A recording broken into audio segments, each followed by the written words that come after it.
தஞ்சாவூர் புன்னைநல்லூர் மாரியம்மன் கோவில். நாங்கள் எல்லாருமே சாயந்தரம் அந்த கோயிலுக்கு போயிட்டு வரலான்ட்டு எங்கள் வீட்டிலேருந்து ஒரு 10 நிமிஷம் தான். நாங்கள்லாம் ரெடியாகி வெளியில் வர்றதுக்கு முன்னாடியே மேடம் வெளியில் வந்து ஆட்டம் போட்டுட்டு இருந்தாங்க. அப்புறம் நாங்கள் எல்லாரும் ஒன்றா சேர்ந்து கிளம்பி போனோம். ஆளுனியோட அப்பாவுக்கு அம்மா போட்டிருந்துச்சு இல்லையா, லாஸ்ட்டாக அந்த துள்ளு மாவை இடித்து கொடுப்பாங்க கோயிலில் போயிட்டு. அந்த மாதிரி இன்றைக்கி இடித்து கொடுத்துட்டு சாமி கும்பிட்டுட்டு வரலான்னு சொல்லிட்டு தான் நாங்கள் எல்லாருமே போயிருந்தோம். அங்கே போன உடனே ஆளுனியோட பக்தி வேலையை ஆரம்பிச்சிட்டா. நாங்கள் அந்தளவுக்கு சாமி கும்பிடாட்டினாலும் ஆளுனியோட பக்திக்கு அளவே இல்லாமல் இருக்கும். எப்போவுமே சாமி கும்பிட்றது, இந்த பொட்டு வைக்கிறது, இந்தமே ஏதாவது கோயிலை பார்த்தா சாமி கும்பிட்றது, இதெல்லாம் எங்களை பார்த்து தான் கற்றுந்துருப்பா. ஆனால் நாங்கள் இந்த அளவுக்கு இல்லை, யாரை பார்த்து கற்றுக்கிட்டான்னு தெரியல.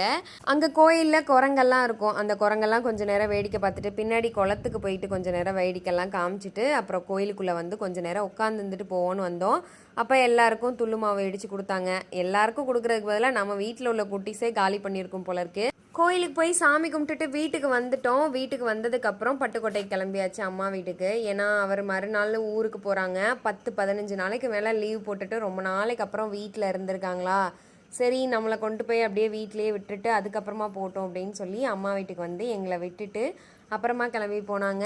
வர்ற வழியில் ஆளுனி நல்ல தூக்கம். கரம்பேத்துக்கிட்ட ஒரு பரோட்டா கடாயை பார்த்தோன்னே ஆசை வந்துருச்சு. பரோட்டா வாங்கிட்டு வீட்டுக்கு போயாச்சு. டாடா.